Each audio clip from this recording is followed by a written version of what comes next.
అంటే 'హరీష్' గారు, మీరు 'కేటీఆర్' గారు ఖచ్చితంగా బలమైన నాయకులే మీరు. మీకు ఇమేజ్ ఉంది. మీరు తీసుకెళ్తున్నారు పార్టీని ముందుకి. కానీ ఎంతైనా పార్టీ అధ్యక్షుడు పక్క రాష్ట్రంలో చూస్తున్నాం 'జగన్' వారానికోసారో, నెలకోసారో చాలా ప్రెస్ మీట్లు, కార్యక్రమాలు పెడుతుంటారు.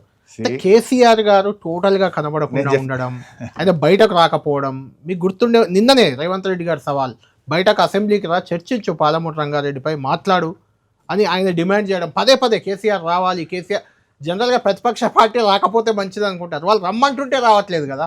మమ్మల్నే తట్టుకుంటలేరు కేసీఆర్ ఎందుకండి ఆయనకు.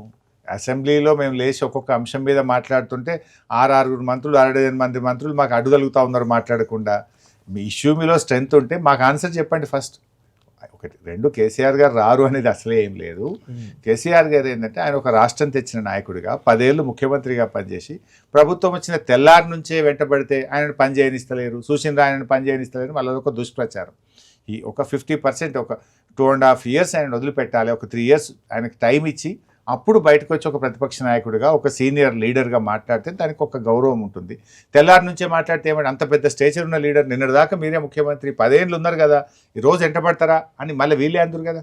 ఈయననే అంటుండే కదా రేవంత్ రెడ్డి, రోజు నాకు కాలేలు కట్టలు పెడుతుండు, కేసీఆర్ నన్ను పని చేయనిత్తలేడు అని ఈయన మాట్లాడపోనా. అందువల్ల KCR has given him time. మీరే చూస్తారు ఇప్పుడు కేసీఆర్ గారు క్రియాశీలకంగా రాబోతున్నారు. ఇప్పుడు ఆయన 2.5 years దాకా వెయిట్ చేయాలనుకున్నారు, వెయిట్ చేసిండ్రు. Now he will be active in politics. రాబోయే రోజుల్లో ఇటు పార్టీ ఆఫీస్ కావచ్చు, ప్రజా ఉద్యమాల్లో కావచ్చు, జిల్లా పర్యటనలు కానీ స్లోగా పెంచుతూ లాస్ట్ ఇయర్ వారు మొత్తం అంటే లాస్ట్ బట్ 1 year అంటే 2027 మోస్ట్లీ తెలంగాణ మొత్తం కేసీఆర్ గారు బస్సు యాత్ర చేస్తారు. కేసీఆర్ గారు రాష్ట్రం అంతా కూడా పర్యటిస్తారు.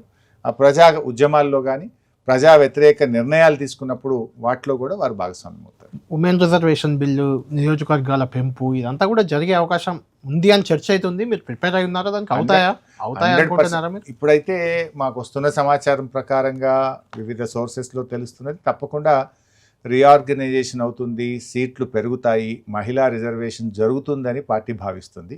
దానికి అనుగుణంగా పార్టీ కూడా ప్రిపేర్ అవుతుంది. నిజానికి మాకున్నంత లీడర్షిప్ కానీ క్యాడర్ కానీ ఈరోజు కూడా కాంగ్రెస్కు లేదు, బీజేపీకి లేదు.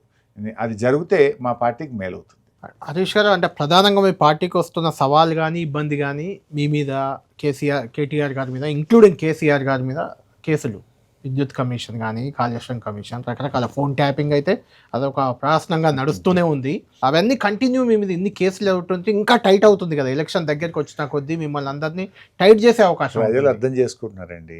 ఎప్పుడన్నా రేవంత్ రెడ్డి ప్రభుత్వం డిఫెన్స్లో పడంగానే ఒక నోటీస్ వస్తుంది, ఒక సిట్ అంటాడు, కేటీఆర్ గారికి ఒక నోటీస్ ఇస్తాడు, లేకపోతే కేసీఆర్ గారి మీద కమిషన్ అంటాడు, లేకపోతే హరీష్ రావుకు నోటీస్ అంటాడు.